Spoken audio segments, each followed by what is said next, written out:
This channel does not promote any violent, harmful, or illegal activities. All content provided by this channel is meant for an educational purpose only.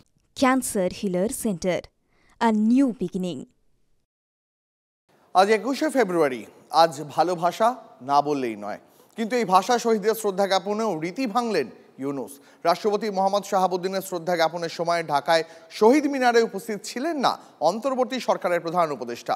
রাষ্ট্রপতি কেন্দ্রীয় শহীদ মিনার চত্বর থেকে বেরিয়ে যাওয়ার পর সেখানে যান মোহাম্মদ ইউনূস। রাষ্ট্রপতিকে এড়িয়ে গেলেন কেন, এই নিয়েই চলছে জল্পনা। কথা বলবো আমাদের সঙ্গে সুমন কল্যাণ ভদ্র টেলিফোনে রয়েছেন। সুমন, একেবারে দেখো, ইউনূস জামানায় কোনো রীতির কিন্তু বালাই দীর্ঘদিন ধরেই নেই। এই যে ঘটনা গতকালকে ঘটেছে বাংলাদেশের ইতিহাসে, এটা কিন্তু বিরল থেকে বিরলতম ঘটনা। আর যে সমস্ত ঘটনা এখন ঘটাচ্ছেন মোহাম্মদ ইউনূস, তার মধ্যে কিন্তু এটাও একটা কিন্তু অবশ্যই বলা যায়। গতকালকে রাষ্ট্রপতি যখন শ্রদ্ধা নিবেদনের জন্য 21-এর সেই শহীদ মিনারে যান, সেখানে ইউনূস ছিলেন না। রাষ্ট্রপতি বেরিয়ে যাওয়ার পর ইউনূস সেখানে আসেন। আরো একটা বিষয় এখানে বলার, রাষ্ট্রপতি যখন শ্রদ্ধা নিবেদনের জন্য আসেন, সেখানে গুটি কয়েক ছাত্র জনতা তারা কিন্তু বিক্ষোভ দেখায় এবং পুলিশ কিন্তু সেই বিক্ষোভকে সেখানে আটকে দিয়েছিল। ফলে এগুলো সবটাই যে ইউনূস স্পন্সার সেটা কিন্তু স্পষ্ট হয়ে গেছে গতকালকের এই ঘটনা জানিয়ে বাংলাদেশে কিন্তু ছিছি রব উঠেছে এই মুহূর্তে। একেবারে সুমন, অনেক ধন্যবাদ তোমাকে।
বাংলাদেশের অশান্তির প্রভাব পড়ল ভাষা দিবসেও। অন্যান্য বছরের মতন ভাষা দিবসের চেনা ছবিটা দেখতে পাওয়া গেল না পেট্রাপোল সীমান্তে।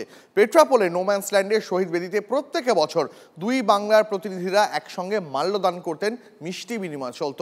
কিন্তু এবার দুই দেশের কোনো প্রতিনিধিকে দেখা গেল না। এই বিষয়ে আরো বিস্তারিত কথা বলতে দীপঙ্কর রয়েছেন আমাদের সঙ্গে পেট্রাপোল থেকে।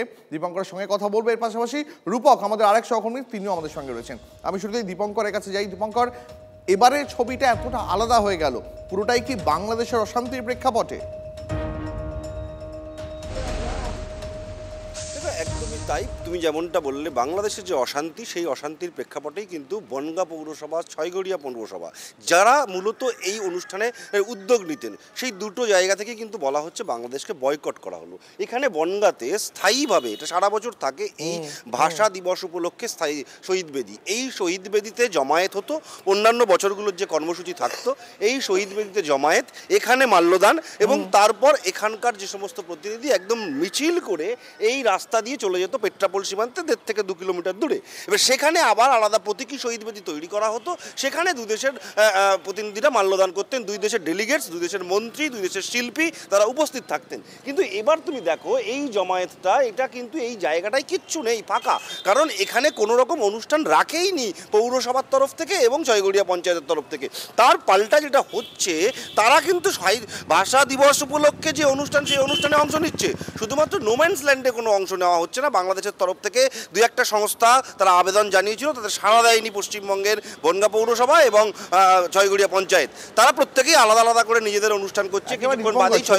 সত্যি অন্যান্য বছর এই দিনে যে ছবি আমরা দেখতে পাই, আজকের ছবিটা পেট্রাপোল সীমান্তে একেবারে যে তার চেয়ে আলাদা, তোমার মাধ্যমে সমস্ত দর্শককে টিভি9 বাংলার আমরা দেখালাম। এবার একটু হিলি সীমান্তে নজর রাখি, কারণ পেট্রাপোল সীমান্তের মতন হিলি সীমান্তেও এবছর পালিত হচ্ছে না ভাষা দিবসের কোনো অনুষ্ঠান।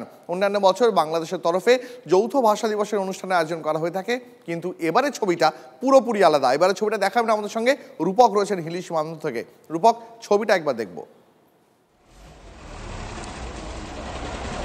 একদমই দীপ, গত বছর পর্যন্ত এই 21শে ফেব্রুয়ারি ভাষা দিবসের দিন হিলির চিত্রটা কিন্তু সম্পূর্ণ আলাদা ছিল। হিলি স্থলবন্দরে দুই দেশের তরফ থেকে কিন্তু ভাষা দিবস উদযাপন করা হতো। মূলত হিলির ওপারে যে বাংলাদেশ রয়েছে সেখানেই কিন্তু এই ভাষা দিবসের একটা অস্থায়ী মঞ্চ তৈরি করে সেখানে কিন্তু যারা শহীদ ছিলেন শহীদদেরকে শ্রদ্ধা জানানো হতো, এবং ভারতীয় যারা ডেলিগেট রয়েছেন যারা এই ভাষা দিবস পালন করে থাকেন তাদের তরফ থেকে কিন্তু সৌহার্দ্য বিনিময় করা হয় ফুলের তোড়া দিয়ে।